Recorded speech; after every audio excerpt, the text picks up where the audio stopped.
Hello everyone, I've been trying to get this video up for a while now, but Universal Studios is just not having it. So I'm gonna have to do some very degen shit. I apologize in advance.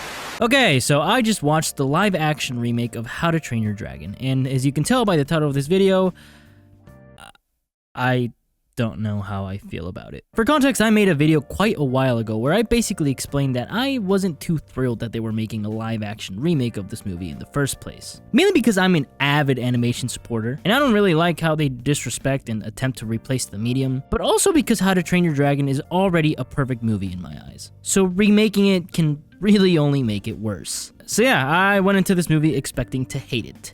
Hell, maybe even wanting to hate it. And, I'm not gonna lie, I didn't hate it. I don't think a spoiler warning is necessary since, well, you know it's a remake, but we'll put it in here just in case.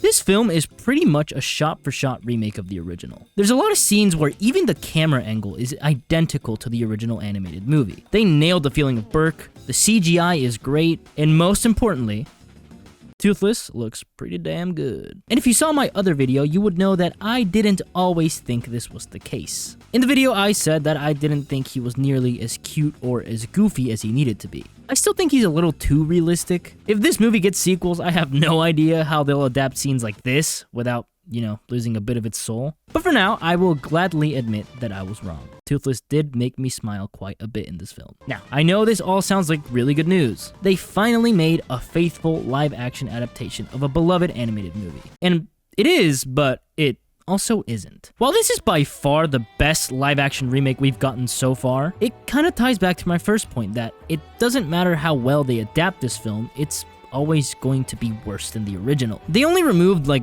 one or two scenes, such as the terrible terror scene and the talking fishbone scene, which by the way, fuck you, how dare you take this out? And that to me just isn't enough to justify this movie's existence. A big problem I had with this film was the performances. I actually liked Snotlout, Fishlegs, and the Nut Twins quite a lot. I actually thought they did a really good job at capturing those characters and, you know, bringing them to life. But my problem mainly lies with Astrid and Hiccup. I want to make it very clear that I actually really like Mason. I thought he did a good job in Black Phone, and he seems like a cool dude, but his portrayal of Hiccup felt a little boring to me. The best example I can give you is with Spider-Man. Because of course it is. When Spidey is quipping during a fight and an actor has to deliver those lines, they either have the charisma to do it or they don't, and you can tell right away. Yuri, Josh Keaton, and Andrew Garfield 100% have it. Rick Bell and Toby, for example, don't. It's the same case with Mason. He just doesn't have the same sarcastic charm that makes Hiccup, well, Hiccup. A lot of the time, I found myself stone-faced when he was trying to deliver lines that are supposed to be funny. And the same thing goes for Nico Parker's portrayal of Astrid. The only thing with her is, she has a lot more lines in this film compared to the original, so it's even more noticeable than it should be. The best scene that demonstrates this is when Astrid first meets Toothless. In the original, Hiccup and Astrid are much more expressive and alive. Meanwhile, in the live action, it feels like it lost a little bit of its soul. It's much more clear when you watch them side by side, and there's a lot of other scenes in this film where if you compare it side by side to the original, the difference is night and day. Although this isn't just a problem with the performances. There were a lot of scenes that just fell short for me. The biggest example I can give you is Test Drive. I don't think anyone will argue with the fact that this was the most important scene they needed to nail. In the theater, I physically sat up and locked the fuck in when this scene was coming up. Because if this was shit, I was ready to ruin family movie night for a lot of people. And while they did a good job, it went from being my favorite scene in the movie and one of my favorite scenes in general to just a good scene in a movie. In my opinion, they kind of messed up the timing of the score. And not to sound like a broken record, but it's the same thing. It's just missing sauce. The performances obviously had something to do with it, but they just took stuff out, like the dialogue between Hiccup and Toothless when they're falling, and they even took out the little plasma blast at the end, which, like, why? Just, like, keep that in there. I have the exact same thing to say for everything else in this film, so I won't waste your time. I think you get the point. I know I said that I didn't know how I felt about this film, and then I talked shit about it for several minutes. Look, I'm sorry, I know I'm being harsh. So I'll tell you my biggest positive about this film.